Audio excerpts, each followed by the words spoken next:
همین چند روز پیش بود که یک خبر به شدت سر و صدا به پا کرد و اون هم ورود 2 فروند جنگنده سوخو 35 روسیه به ایران بود که پس از کش و قوس‌های فراوان بالاخره اتفاق افتاد.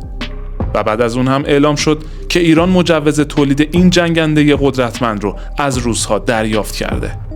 اما سوال اصلی اینجاست: چی باعث شده که سوخو 35 این هیولای روسی انقدر مورد توجه کشورهایی مثل ایران، چین و کلی کشور دیگه قرار بگیره؟ چه قدرت و تکنولوژی هایی داره که میتونه کل معادلات نظامی منطقه رو زیر و رو کنه و با رقیبای سرسخت آمریکایی رقابت کنه؟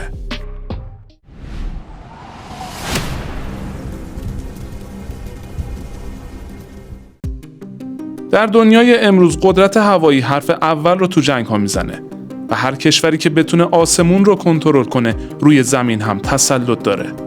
یکی از جنگنده هایی که با قابلیت های خیره کنندش همه توجه ها رو به خودش جلب کرده سوخو 35 که از اون به عنوان جواهر درخشان نیروی هوایی روسیه یاد میشه. اما چه چیزی این هواپیمای جنگی رو از دیگر همرده هاش متمایز میکنه؟ تو این ویدیو قراره از رمز و رازهای سوخو 35 پرده برداریم و ببینیم چطور این جنگنده میتونه آینده نبردهای هوایی رو تغییر بده. داستان سوخو 35 از سوخو 27 شروع میشه. در دوران جنگ سرد، روس‌ها برای مقابله با جنگنده F-15 آمریکایی سوخو 27 رو طراحی کردند که تو اون زمان یکی از پیشرفته‌ترین ها بود و میتونست کاملا به هوا مسلط باشه. تا زمانی که F-22 رپتور آمریکایی در سال 2005 به میدون اومد، سوخو 27 واقعاً بدون رقیب بود. اما بعد از این روسیه تصمیم گرفت نسل جدیدی از سوخوها رو بسازه که هم سرعت، هم قدرت و هم فناوری‌های پیشرفته‌تری داشته باشه. این شد که پروژه سوخو 35 کلید خورد. اولین نسخه آزمایشی سوخو 35 که در ابتدا به عنوان سوخو 27M شناخته میشد، اواخر دهه 80 پرواز آزمایشی خودش را انجام داد و بعدها به سوخو 35 معروف شد.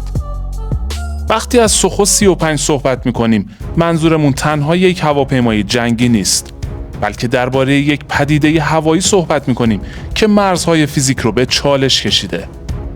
با موتورهایی که نیروی رانش اونها قابلیت تغییر جهت داره، این جنگنده قادر در هوا رقصی مرگبار انجام بده. مانورهایی که شاید تنها در فیلم‌های علمی تخیلی دیده باشید. سرعت این هواپیما چیزی حدود 2.2 ماخ، یعنی حدود 2400 کیلومتر بر ساعته. یعنی زمانی که از کنار شما میگذره حتی صدای شکسته شدن دیوار صوتی رو هم نخواهید شنید، چون سوخو 35 قبل از اون که متوجه بشید کیلومترها از شما دور شده. اما اونچه که این جنگنده رو واقعاً به اژدهای آهنین آسمان ها تبدیل کرده، سامانه های الکترونیکی و رادار پیشرفته اونه. رادار ایربس ای میتونه اهدافی در فاصله 400 کیلومتری رو شناسایی کنه و نه فقط 1 یا 2 هدف، بلکه تا 30 هدف رو به طور همزمان زیر نظر بگیره. این یعنی در نبردهای آینده اگر دشمن با گروهی از جنگنده ها به سراغ شما بیاد، سوخو 35 میتونه به راحتی برتری تاکتیکی رو حفظ کنه. با همه این اوصاف، سوخو 35 تنها یک سلاح نیست، بلکه نمادی از فلسفه نظامی روسیه است. ترکیبی از قدرت خالص، سادگی عمل و انعطاف پذیری استراتژیک. در دوره‌ای که جنگنده‌های نسل پنجم مانند F-35 با فناوری‌های موسوم به پنهانکاری یا استیلف وارد میدون شدن، روسیه تصمیم گرفته به جای پنهان کردن هواپیماهاش بر قدرت بی‌پایان و مانورپذیری مطلق اونها تکیه کنه. اگر F-35 به مانند شبح در آسمون‌ها میچرخه، سوخو 35 یک اژدهای قرانه که با شلیک موشک‌هاش دشمن رو به وحشت میندازه. در ادامه به صورت دقیق‌تر به ویژگی‌ها، توانمندی‌ها و خصوصیات این هواپیما میپردازیم. اما قبلش ازتون میخوام لطفاً این ویدیو رو لایک کنید. سوخو 35 از بدنه‌ای آیرودینامیک با ترکیبی از مواد کامپوزیتی سبک و آلیاژهای فلزی پیشرفته بهره میبره که علاوه بر استحکام بالا، وزن اون رو کاهش و مصرف سوخت رو بهینه میکنه. طراحی اون طوریه که سطح این جنگنده رو از لحاظ عملکرد پروازی و مانورپذیری ارتقا میبخشه. سوخو 35 مجهز به 2 موتور توربوفن AL41F1S با قابلیت تغییر جهت رانشه که به اون قدرت مانور فوق‌العاده‌ای میده. این سیستم امکان چرخش هواپیما در محورهای مختلف رو بدون نیاز به تغییر جهت بال یا بدنه فراهم میکنه که در نتیجه قدرت مانور و انعطاف پذیری اون رو بسیار بالا میبره. برد پروازی این جنگنده حدود 3600 کیلومتر بدون سوختگیری هوایی و تا حدود 4500 کیلومتر با مخازن سوخت خارجیه. سوخو 35 یکی از پیشرفته ترین سامانه های راداری دنیا رو داره، یعنی رادار ایربس ای. این رادار مجهز به یک سیستم موسوم به PESA که میتونه اهداف رو تا فاصله 400 کیلومتری شناسایی کنه. همچنین قادر به تعقیب و همزمان شلیک به حد اکثر 30 هدف هوایی و 4 هدف زمینیه. از دیگر ویژگی‌های این رادار میشه به توانایی شناسایی هواپیماهای پنهانکار در فاصله‌های دورتر اشاره کرد. همچنین این رادار قابلیت مقاومت در برابر جنگ الکترونیک و جلوگیری از تداخل سیگنال‌های راداری دشمن رو داره. سوخو 35 از طیف گسترده‌ای از تسلیحات برای انواع مأموریت‌ها استفاده می‌کنه، از جمله موشک‌های هوا به هوا، موشک‌های زمین به هوا، موشک‌های ضد کشتی و بمب‌های هدایت شونده. کابین خلبان سوخو 35 مجهز به نمایشگرهای دیجیتالی چند منظوره و کنترل‌های پیشرفته است که امکان کنترل بهتر و سریعتر جنگنده در شرایط مختلف نبرد رو فراهم می‌کنه.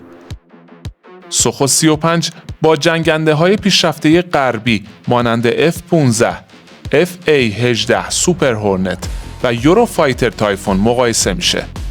در نبردهای هوایی توانایی مانور و سرعت بالای اون به همراه سیستم‌های راداری و جنگ الکترونیک پیشرفته به سوخو 35 برتری‌هایی میده، اما در زمینه پنهانکاری و تکنولوژی‌های مدرن‌تر مانند سیستم‌های شبکه‌ای و ارتباطی جنگنده‌های نسل پنجم مانند F-22 رپتور و F-35 برتری دارند.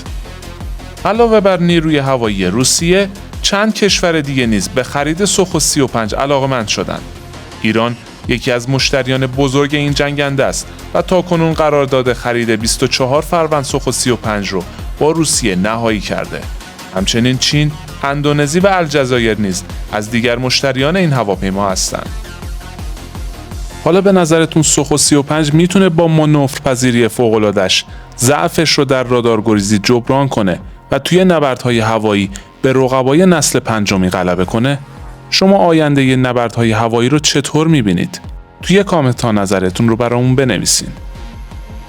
اما آیا این اژدهای آهنین میتونه در میدانهای جنگ آینده نیز همینقدر مهیب باشه؟ اگرچه جنگنده های نسل پنجم مانند F-22 و F-35 در تکنولوژی های پنهانکاری و جنگ الکترونیک برتری هایی دارند، سوخو 35 با تمرکز بر قدرت خام و مانورپذیری استثنایی همچنان تهدیدی جدی برای هر نیروی هوایی محسوب میشه. اینجاست که نبرد میان فناوری و قدرت خام شکل میگیره. نبردی که تنها در آسمان‌های آینده پاسخ نهایی اون مشخص میشه. ممنونم که تا انتهای این ویدیو همراه من بودین. اگر ایده‌ای برای ویدیوهای بعدی دارید، حتما توی کامنت ها بنویسید. کانال رو سابسکرایب و زنگوله رو هم بزنید تا ویدیوهای جدیدمون رو از دست ندین.